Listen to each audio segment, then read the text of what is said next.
Hello. Nice to see you all again. So since the last time I vlogged, which would have been yesterday, I did a little bit of extra research as to why some people may choose to use a gestational carrier, otherwise known as a gestational surrogate. Um, One of the reasons, well, I'm going to go through a list of possible reasons. One of them may be that they've had a hysterectomy and that their uterus and or their fallopian tubes have been removed or they have been absent from birth.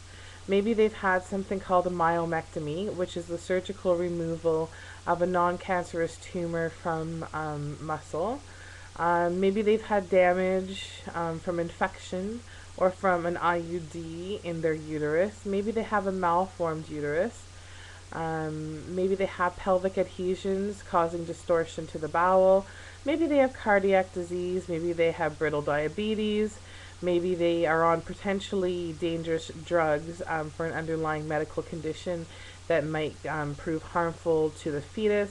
Maybe they have a history of ectopic pregnancies, emotional disorders, possibly physical disabilities, whereas the weight gain and the stress caused on the body by pregnancy may be too much for their legs or back or abdominal wall to sustain.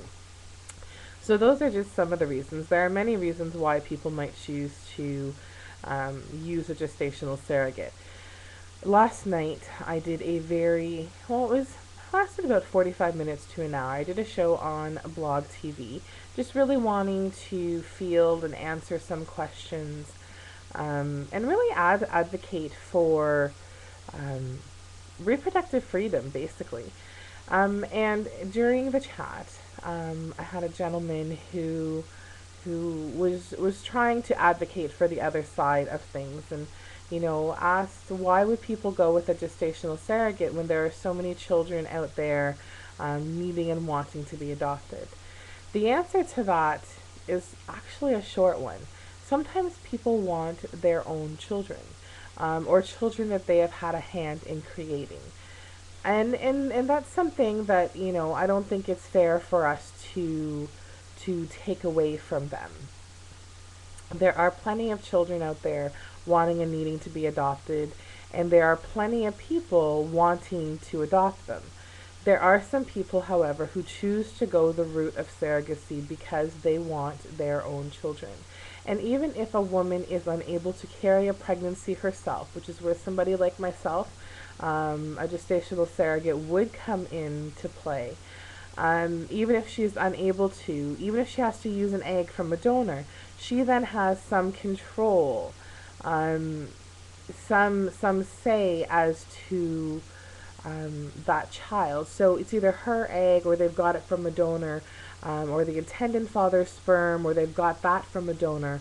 But they have made a conscious decision as a family, and I use the word family not in our stereotypical family view, not meaning husband, wife, but family meaning could be a single person, could be a couple. But as a family, they have created that child. Whether it be 100% genetically theirs or not, they have created that child. And I don't think it's fair for us to even imply that they shouldn't have um, that option. Um, and that's again where people like myself come into play, who basically, slow cook their baby for them. And I say slow cook because it's a 9-month process, and yeah, pull out that good old crock pot. Yeah, maybe that's what I'll start calling myself, the fetal crock pot. No. But that's where I would come into play, where I would provide that child with a safe, warm place to grow, where they would be able to be nourished and nurtured by my body, while they were waiting to come into this world and to meet their parents. Something else that got raised in the BlogTV show was, do you not think it would be hard to um, pass on a baby that you've been carrying for 9 months? And that's not a short answer. Um, the quick answer is it's not my baby. The baby's been entrusted to me for the period of gestation, and like I just said, I've been cooking it up for 9 months, and when that child's born, I'm giving it back to its rightful parents. Um, and so for me, I don't see that as being a problem. And I used a little bit of a crude sort of analogy, if you will, that you've got two dogs, you've got Rover and Spot, and you love Rover and Spot so much. And Rover and Spot get pregnant, and Spot has puppies, so we'll make Spot the girl, and Spot has puppies, and find homes for those puppies, find rightful homes, the homes that those puppies are intended to go to. And gestational surrogacy is really no different than that. It's not that I am a cold person, or that, I wouldn't love on that child when it was inside me. I wouldn't take care of it like it was my own. That's not the case at all. It's that the child isn't mine. I'm not doing those nesting things. I'm not creating a nursery. I'm not having my family and friends aren't throwing me showers, and this is their baby.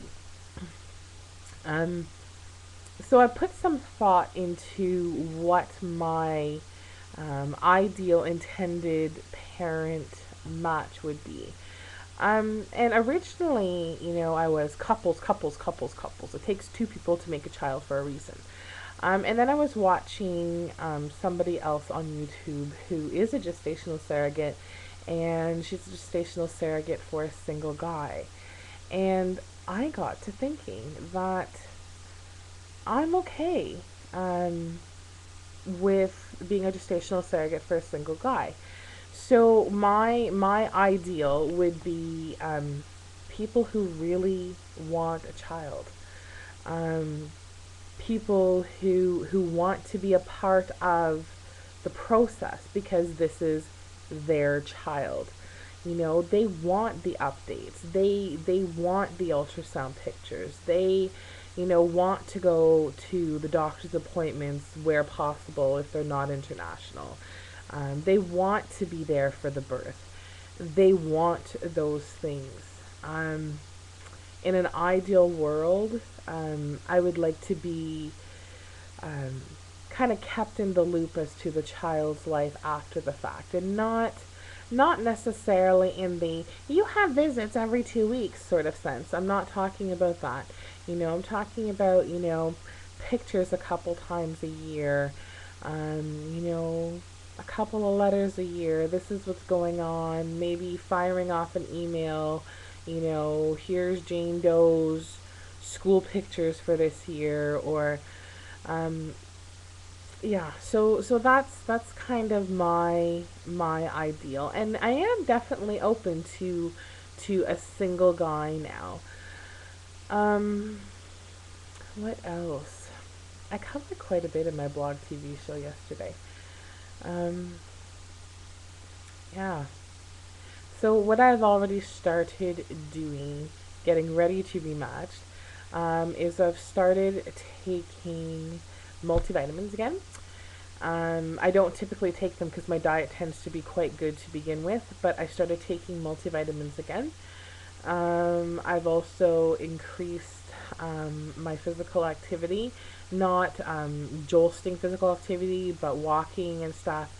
And I've gone back to doing yoga and stretching on a daily basis.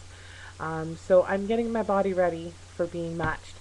But that is all I have to say. Well, that is all my time will allow me to say for this vlog, because we're coming up on 9 minutes and 45 seconds. So I am going to post this. Again, if you have any questions, please feel free to ask them. Subscribe either up there if you're watching on my channel, or over there if you're watching it somewhere else. And I will see you all soon. Remember, ask questions, subscribe, and right over there. Take care.